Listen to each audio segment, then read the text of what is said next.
पाकिस्तान के बीच इस समय तनाव चरम पर है। दोनों देश युद्ध के कगार पर खड़े हैं। दूसरे शब्दों में कहा जाए तो दोनों देश अघोषित युद्ध लड़ रहे हैं। भारत में युद्ध की घोषणा करने की शक्ति राष्ट्रपति के पास होती है, लेकिन इसका इस्तेमाल प्रधानमंत्री के नेतृत्व वाली केंद्रीय मंत्रिपरिषद की सलाह के आधार पर भी किया जाता है।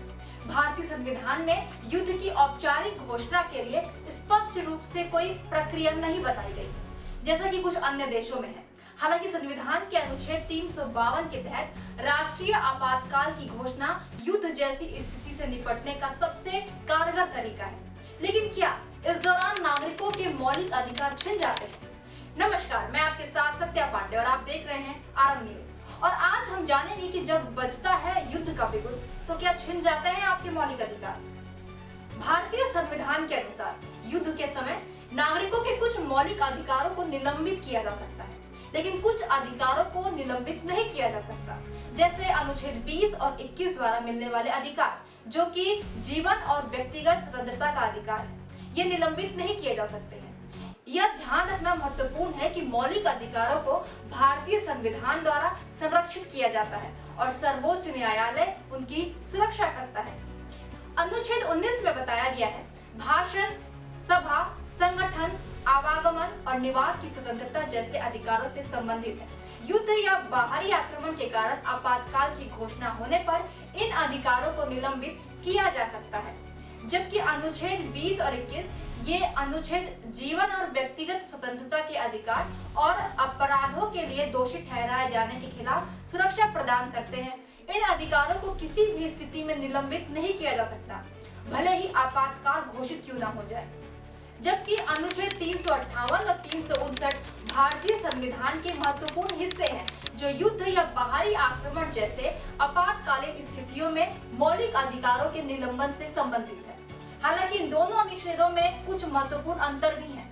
अनुच्छेद 358 ये अनुच्छेद घोषणा करता है कि जब राष्ट्रीय आपातकाल युद्ध या बाहरी आक्रमण के आधार पर घोषित किया जाता है तो अनुच्छेद 19 द्वारा दिए गए 6 मौलिक अधिकार अपने आप ही निलंबित हो जाते हैं। इसके लिए किसी अलग आदेश की आवश्यकता नहीं पड़ती। निलंबन की अवधि आपातकाल की अवधि तक ही रहती है। आपातकाल समाप्त होने के बाद अनुच्छेद 19 फिर से सक्रिय हो जाता है। अब बात कर लेते हैं अनुच्छेद 359 की। यह अनुच्छेद राष्ट्रपति को यह शक्ति देता है कि वह राष्ट्रीय आपातकाल के दौरान मौलिक अधिकारों के इन्फोर्समेंट के लिए किसी भी अदालत में जाने के अधिकार को निलंबित करने का आदेश जारी कर सके।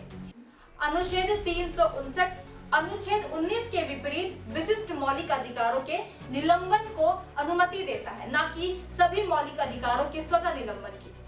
राष्ट्रपति आदेश में उन विशेष मौलिक अधिकारों का उल्लेख करते हैं जिनके इन्फोर्समेंट को निलंबित किया गया है।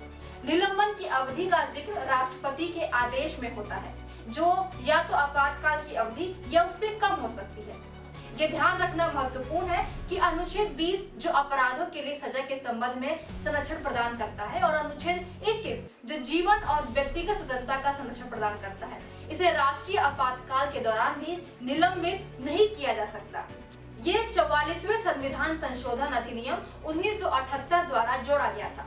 यानी अगर युद्ध का ऐलान हो भी जाता है तो सभी मौलिक अधिकार नहीं छीने जाएंगे। कुछ विशेष अधिकार ही हैं जिन्हें एक अनिश्चित समय अंतराल के लिए निलंबित किया जा सकता है। अगर आपके पास इससे संबंधित कोई सवाल हो तो कमेंट में जरूर बताएं।